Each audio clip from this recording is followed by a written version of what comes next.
So, Hare Krishna, good evening, namaskar to everyone. It's such a wonderful and exciting experience to be back, especially after a month-long Karthik break.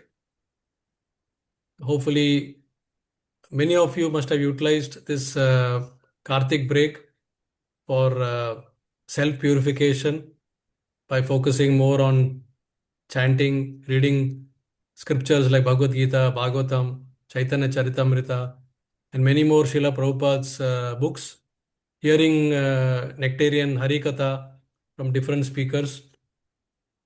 And we are in Vrindavan now. And since August end, we came here in August end, and we'll be here till this month end. And we utilize the Kartik month also quite well. Our son Amarendra Prabhu was giving two kathas every day for 35 days continuously in English and Hindi. In English, he was speaking on the childhood pastimes, crawling pastimes of the Lord. And in Hindi, he was speaking on Venu Geet. So 5 o'clock to 6 o'clock, and then 7 o'clock to 8 o'clock every day. And so a lot of nectarian katha, and he used to quote from a lot of Acharya's Vani. That was good, it was enriching. And so with this thing, let's hope we are all charged and to receive further instructions of Krishna in Bhagavad Gita, because we started off quite well in June, and now we are getting into the real instructions, which we call as practical instructions for each one of us that Krishna is giving through Arjuna. So to continue from where we left last time, Arjuna had asked four questions to Krishna about who is a Sthitaprajn and what are his characteristics, qualities, how does he respond, and so on. So we covered some of them, and we'll cover the remaining partly today and partly in the next two sessions. Okay, so before we begin, as usual, I seek the blessings of my beloved spiritual master, His Holiness Bhakti Swarupa Damodar Swami Maharaj, who is known as Dr. T.D. Singh in the scientific circle. He is the founding director of Bhakti Vedanta Institute and Dr. T.D. Singh's Institute of Science and Religion, with whom I am associated with. His Samadhi is in Radhakund, which is about 20 kilometers from here, Vrindavan. So I pay my respectful obeisances to him and seek his blessings. Om Agyana Timirandasya Gyananjana Salakaya Chakshur Unmilitam Yena Tasmai Shri Guruve Namaha Namo Vishnu Padaya Krishna Prasaya Bhutle Srimate Bhakti Swarupa Damodar Swami Ite Namini Namasad Bhakta Mani Manipur Udbhavaya Srila Prabhupada Lasatavani Pracharini Ratayate Namo Vishnu Padaya Krishna Prasaya Bhutle Srimati Bhakti Vedanta Swami Iti Namini Namaste Saraswati Deve Gauravani Pracharini Nirvisesha Shunyavadi Paschatya Deshatarni Jai Sri Krishna Chaitanya Prabhu Nityananda Shri Advaita Gadadhar Shivasadi Gaura Bhakta Vrinda Hare Krishna Krishna Krishna Hare Hare Hare Ram Ram Hare Ram, Ram Hare. Ram Ram. So our Goloka Express is running up on the wheels now, and the entire family traveling, the Yatris in Goloka Express took a break in various places, and Kartik month and Kartik Vrata successfully followed. So now no stopping. It's full of energy, and with the prayers and blessings of all of you, we shall march ahead towards our goal. So we were discussing the last couple of sessions on the introduction and characteristics of Sthita Pragya.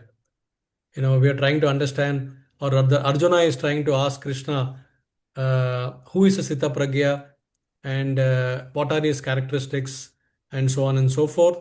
So we understood that Sthita Pragya is a person who is always at peace, who is able to balance very well in all situations, who is not shaken by any disturbances in any events or situations. So that is what actually we all should aim for, because such a person who can evolve into sthita pragya is the right candidate to attain liberation. What is the meaning of liberation? Liberation means to come out of the cycle of birth, death, old age, and disease, in which we are all now bound to because we have a material body. So, to come out of that is the real liberation. To go to heavenly planets is not liberation, that is only a promotion. But that promotion means more happiness, more comforts. It's like becoming a rich man, very rich man. But a rich man also has to die someday. A rich man may also be inflicted with some miseries, health problems. Richness does not guarantee entire peace of mind. Okay. So ultimately, even from the heavenly planets, one has to fall down to earth planets, Bhuloka. So where does so therefore a wise person who is well read, who takes the instructions of Bhagavad Gita very seriously, as explained by Krishna to Arjuna, that we should go and approach to Golok Dham. Why?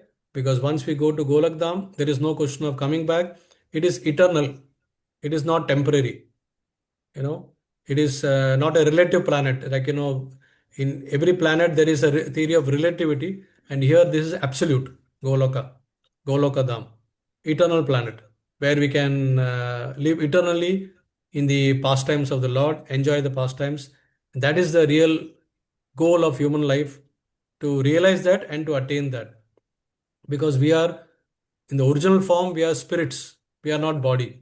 By some reason, because we have been conditioned, caged into this body, and because we are caged into this body, we started believing that we are this body, and then we start acting as per the necessities of the body, and we forgot in the process who we are, our real identity, our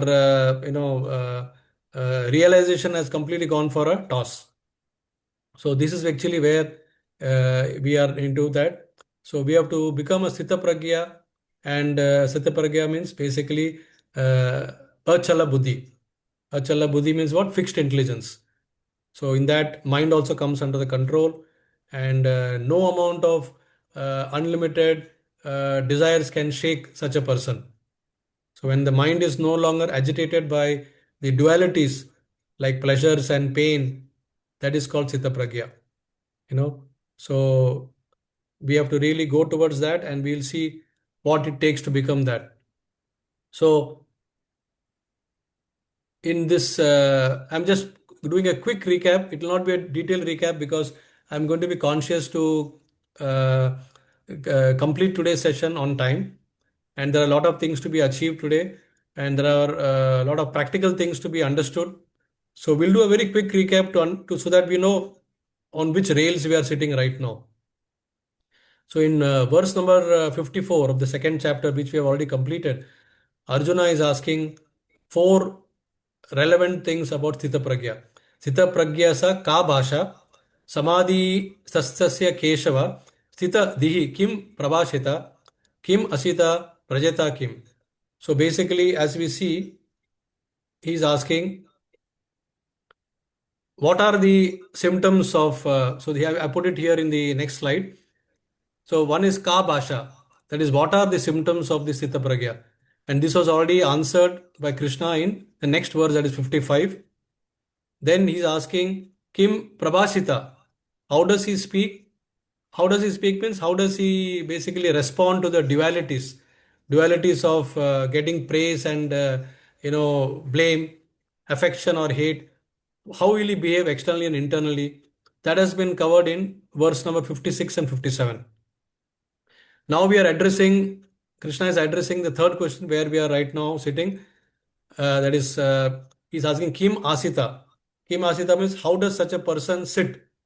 So sitting means basically what it means is how does he restrain his senses? That's what it means. Sitting means not physically sitting in a place. Sitting means how does he restrain his senses? And this is covered in the 6 or 7 verses from 2.558 to 2.63. It is covered in these 6 verses, out of which 58, 59, 60, and 61 are already covered in the previous session. So today we'll start from verse number 62. So 62 and 63 will cover this, will complete this part of the set of question of Arjuna. That is Kim Asita. And then we will move to the next question, Vrajeta Kim. How does he walk? How does he walk? Well, not really walking in that sense, but how does he respond and engage his senses? So this is covered in the next set of 7 verses from 2.8 verses 2.64 to 72, I think. So we will cover 64, 65, 66, 67, and 68. So we'll cover a lot of things today. And so I'll move on with this. Can't help but think about, one person who's a real Sthitaprajna and who has played such an important role in each one of our lives, especially people who are attached to ISKCON and who have read all his books, Srila Prabhupada. For us, Srila Prabhupada is a real Sthitaprajna because imagine he virtually sacrificed his life in 1948 when he made all this Bhagavad Gita manuscript. It was completely stolen and he did not get agitated. In 1966, after 18 years, he made new manuscript that also was stolen. He did not lament. And then, later on in 77, within 12 years from 1965 to 1977, he built 108 temples. Something to be very proud of at that very advanced age. He was already, 1896 born, so you can see what sort of age he would have been. But still, he did not feel elated. He was completely equipoised. And so, therefore, I recollect this verse of Chanakya. He says that if I must lose everything, I shall accept the loss, but I will not let my intelligence remain unclouded. Such a profound statement Chanakya Pandit is making. So this was the real true example that Srila Prabhupada demonstrated and lived by it. So Dukkeshu Anudvigna Manaha. So he was equipoised whether it was in sorrow, and similarly Sukeshu Vigata Spriha. Similarly, when there was also happiness, he did not feel very elated. So this is a very, very balanced person. And we should move towards becoming balanced because when we are attached towards our bodily activities, then we tend to be elated by small, small achievements, and then we tend to be depressed by small, small adversities that affect our life.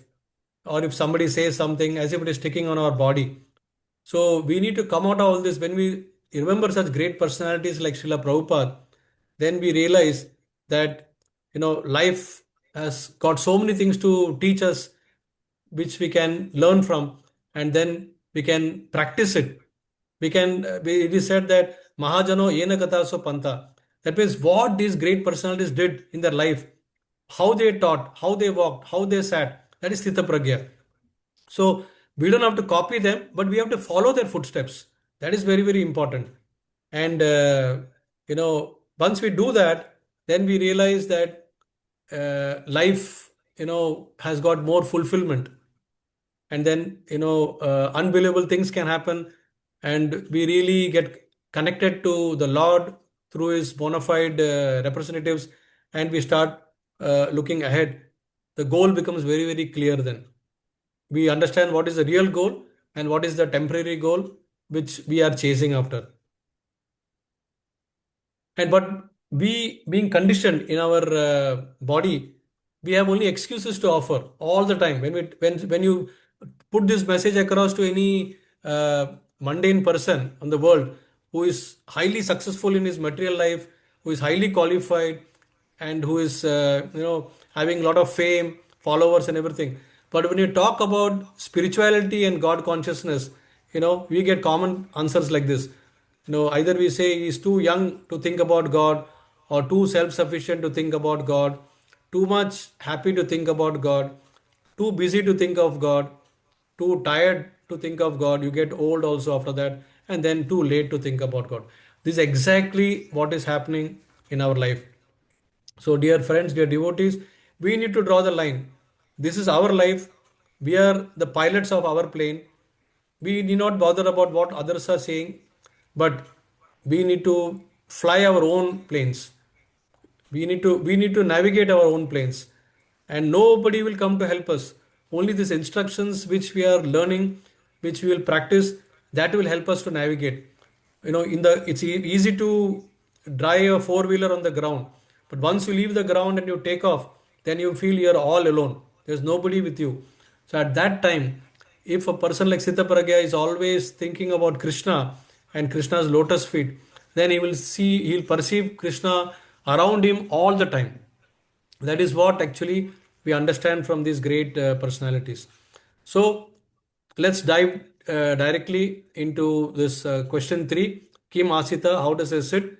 And we did some, let's do a quick revision. Oh, sorry, directly we go into verse number 62, which is the first verse of the day today.